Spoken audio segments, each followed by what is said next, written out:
এটা আমার গত বছরের মানে ২০২৫ সালের লাস্ট বিরিয়ানি ছিল। আজ আপনাদের সাথে শেয়ার করব, যেটা আমার ফ্যামিলিতে সবাই খুবই পছন্দ করে। আশা করব আপনাদেরও ভালো লাগবে। এখানে আমি ১.৫ কেজি গরুর মাংস নিলাম। এর মধ্যে ৪ টেবিল চামচ আমি আদা রসুন বাটা, ২ টেবিল চামচ টমেটো সস, বেশ কিছুটা পেঁয়াজ কুচি, টক দই ২ টেবিল চামচ, হলুদের গুঁড়া ১ চা চামচ, মরিচ ২ চা চামচ, ধনে গুঁড়া জিরা গুঁড়া ১ চা চামচ, গরম মশলার গুঁড়া ১/২ চা চামচ, আর হচ্ছে সয়াবিন তেল। এগুলো দিয়ে ভালো করে মাংসটাকে মাখিয়ে আমি এটাকে রান্না করব। এটাকে ম্যারিনেশন করার প্রয়োজন নেই। আজকে আমি ফাক্কি বিরিয়ানি রান্না করব। মাংস যাতে তাড়াতাড়ি সেদ্ধ হয় এজন্য আমি প্রেসার কুকারে বসিয়ে দিচ্ছি। তারপর এটাকে আমি বেশ কিছুক্ষণ কষাবো। ঢাকনা তুলে তুলে কয়েকবার আমি মাংসটাকে নাড়াচাড়া করে দিয়েছি। মাংসটা যখন ভালোভাবে কষানো হয়ে যাবে তখন আমি এর মধ্যে কিছুটা আলু দিব। আলুগুলো আমি আগে একটু ভেজে রেখেছিলাম। আলু দেওয়ার পর আরেকটু নাড়াচাড়া করে তারপর এর মধ্যে আমি ফুটন্ত পানি দিয়ে দিব। এতে করে মাংস খুব তাড়াতাড়ি সেদ্ধ হয়ে যায়। মাংসটা সেদ্ধ হতে হতে আমি চালটাকে সেদ্ধ করব।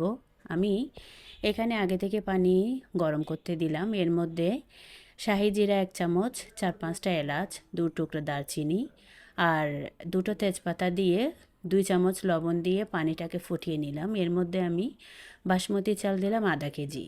বাসমতি চালটা আগে থেকে ধুয়ে আধা ঘন্টা ভিজিয়ে রাখতে হয়।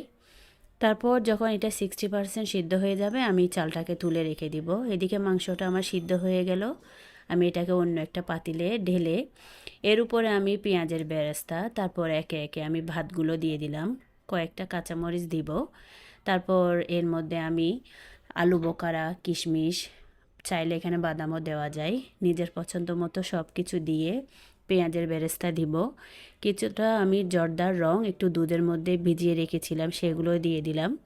তারপর যে পানিটা, ভাতের সেদ্ধর যে পানিটা ছিল সেখান থেকে বড় চামচের ২ চামচ পানি দিব। তারপর উপর থেকে আমি একটু কেওড়া জল দিব ১/২ চা চামচের মতো। ঘি দিলাম প্রায় ৩ টেবিল চামচ।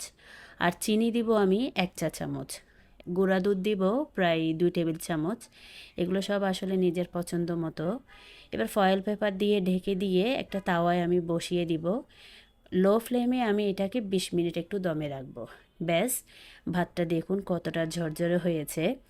এটা খাওয়ার জন্য আমি একটা রায়তা বানাবো। এর জন্য আমি একটা বাটিতে টক দই, তারপর চিনি, ভাজা জিরের গুঁড়ো, সামান্য একটু লবণ দিয়ে ফেটে এটা বিরিয়ানির সাথে খেতে খুবই ভালো লাগে।